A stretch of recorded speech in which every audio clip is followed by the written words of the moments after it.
Now on KGW News, Oregon lawmakers move ahead with a rollback of Measure 110. And I'm glad to stand on the Senate floor today and report to Oregonians, you won.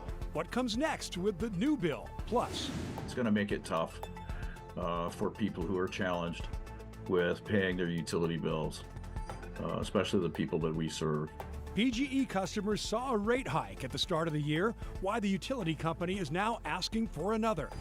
And she's an artist and an exotic dancer and is hoping to be Portland's next mayor. What I want from a mayor is somebody who listens, somebody who connects, and somebody who inspires. We talk with one of the newest candidates about how her experience would play into the role.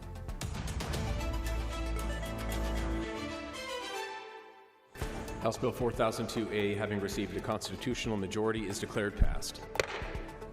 And we begin at 6 with breaking news. A day after the House passed a bill to roll back Measure 110, the Senate has done the same thing. Thanks for joining us. I'm Tim Gordon in for David this Friday night. The bill to recriminalize drug use passed overwhelmingly with a vote of 21-8. Catherine Cook has been following the efforts to pass these changes and is live in the newsroom with an update. Catherine? Well, Tim, House Bill 4002 will now head to Governor Kotek's desk, and she is expected to sign it. After weeks of public hearings, work sessions, and amendments, Democrats and Republicans reached a compromise. The bill would make simple drug possession a new kind of misdemeanor. Those convicted would initially get probation, but if they violate that probation, they could go to jail for up to 6 months. Today on the Senate floor, lawmakers voiced their thoughts on the bill. We have to take action to save lives and make sure every Oregonian is safe in their communities. And our current response to the drug crisis is not working. Democrat leadership came forward, worked with conservatives and Republicans, and came up with a bipartisan deal. While 4002 has overwhelming support from lawmakers, the ACLU and several organizations argue this bill does not solve the addiction crisis and will negatively impact Black, brown, and low-income people. We'll have reaction from both Democrats and Republicans on the bill's passing tonight on KGW News at 11. Tim. Okay, Catherine, thanks very much. Well, in our weather headlines, we are looking ahead to a weekend of active winter weather with heavy snow already falling over the Cascades.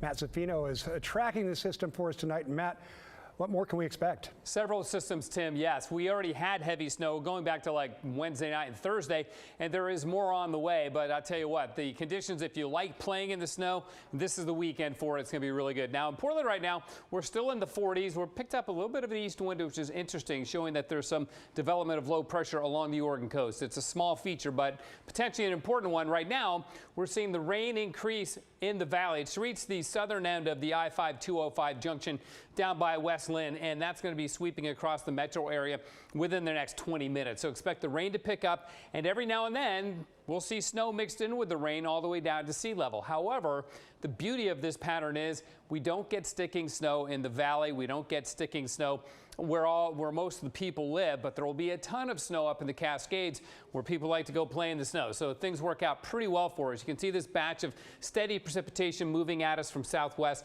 to northeast. So that's what's coming at us in the near term in the next hour or so. But the overall pattern through the weekend, from sea level to 500 feet, we'll see a rain-snow mix at times, but no sticking snow. 500 feet up to 1,000 feet. Occasionally, the snow will stick on elevated surfaces like your car roof or your car hood, or grassy surfaces which remain cooler, decks that are elevated have air underneath them, that kind of a thing. But then it melts off as soon as the showers pass. But from 1,000 feet up to 1,500 feet, as much as 2 inches of snow. And if you really want snow, just head up above that, because we've got a winter weather advisory for the Coast Range and the Cascades for more snow coming in tonight into tomorrow morning. We may see things taper off a little bit during the afternoon hours tomorrow. Here's Timberline right now, 21 with 13 inches of new snow. The roads, they have been challenging. Already have heard about a lot of wrecks between Timberline and Mount Hood Meadows. Tim? All right, Matt, thanks a lot. Yeah, the heavy snow in the Cascades has slowed traffic, as you just mentioned, and drew a crowd of skiers anxious to hit the slopes. Ashley Grams takes us along on a trip up to government camp.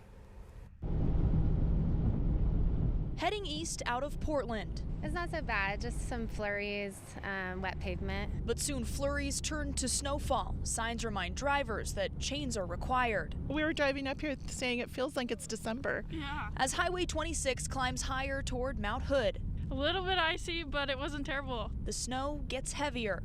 Well, the snow looked really good. I think there's going to be some fresh powder, so going to go try to find that. It's a welcome sight for Kylie and her mom Jennifer, who plan to ski Timberline. This is actually going to be my 20th time up here, so. This season, 20 times? Yep. It's just the best. It's so much fun. I just love even just walking around in it. But for those hoping to hit the slopes this weekend, making the drive over the pass, Kate Parks has some advice. Drive slow, take it easy, and come prepared. So snow tires, chains. I knew I needed them. Cal agrees, taking time to chain up near government camp. I think I'm doing all right. It's hard to pull the slack on some of these chains, though. He's headed to Central Oregon with his family, committed to the trip no matter the weather. We got to get through this. We got to make it there, and we will persevere. Well, there is a winter weather advisory in effect here in the Cascades. That lasts until tomorrow afternoon, so expect more snow. Be sure to check those road conditions. In government camp, I'm Ashley Grams, KGW News. In tonight's headlines, the man accused of breaking into and damaging the grotto in Northeast Portland made a chaotic court appearance.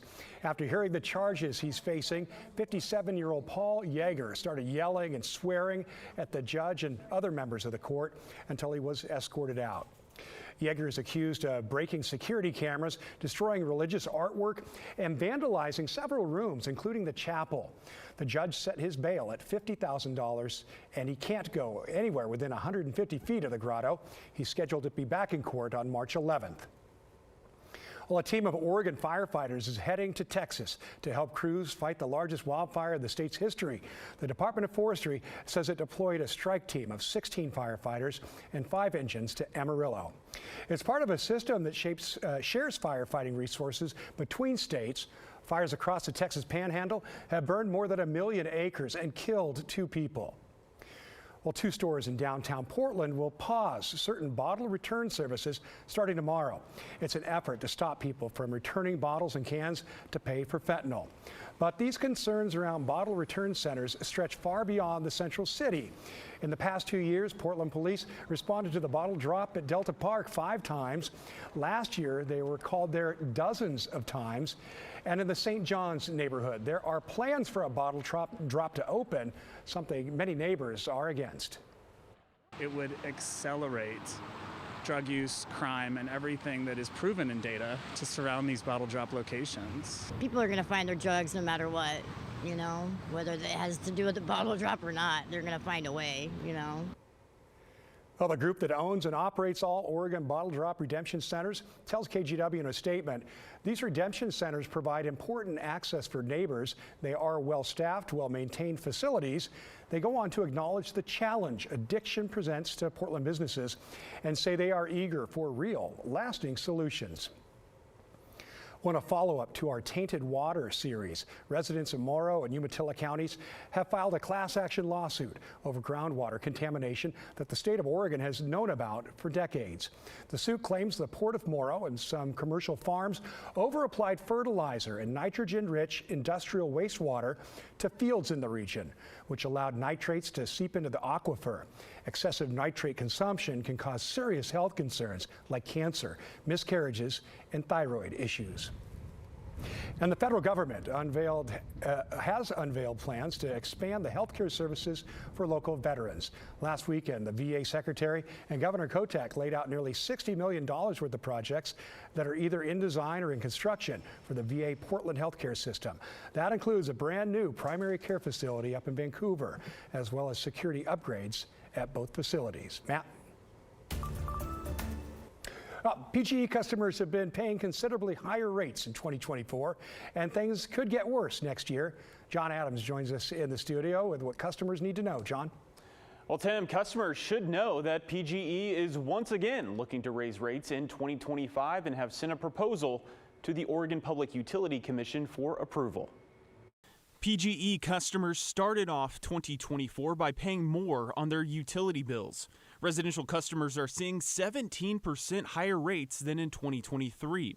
Just 2 months later, Portland General is once again attempting to raise rates by another 7.4% in 2025. The company says the increase is needed to continue building a smarter and more resilient energy grid. PGE declined an invitation from KGW for an on-camera interview about the proposed increases, but did send us a statement from Senior Vice President Larry Beckedahl. Portland General Electric is deploying battery energy storage technology to modernize and strengthen the grid. We are focused on delivering reliable electricity to customers while keeping the cost as low as possible. St. Vincent de Paul of Portland operates one of the largest utility assistance programs in the area. Their office is typically inundated with calls. We get anywhere between 100 and 150 calls a day. This is their thoughts on the proposed rate increase. It's going to make it tough for people who are challenged with paying their utility bills, especially the people that we serve. PGE has referred their proposed 2025 rate increase to the Oregon Public Utility Commission. Customers and consumer advocates have an opportunity to respond and express their opinions of the increase. The UPOC will then review the request and testimony before deciding on whether to allow the increase to go into place. Well, PGE also offers an energy discount program for low-income customers. They just announced an expansion of that program earlier this week, just days before announcing the proposed rate hike, Tim. Okay, John, thanks a lot for that information. Well, a program that has helped immigrants who are crime victims is in danger of shutting down. A major grant was unexpectedly denied, and it's what Catholic Charities of Oregon has relied on to provide legal aid. The Immigration Legal Services Program assists migrants in rural parts of Oregon who've been victims of violence, either in their home countries or after arriving here. It helps them get visas and also provides them attorneys. The Department of Justice has provided funding for the service since 2007, but last fall, a new 3-year grant did not come through. Yes, it's difficult because we daily receive a call from clients and agencies that need more support, and there are clients calling daily to get more services, and out of the sudden, we don't have that service anymore. Now we take an in-depth look at the loss and what it means for migrants in rural Oregon and their communities. That's coming up on The Story at 6:30.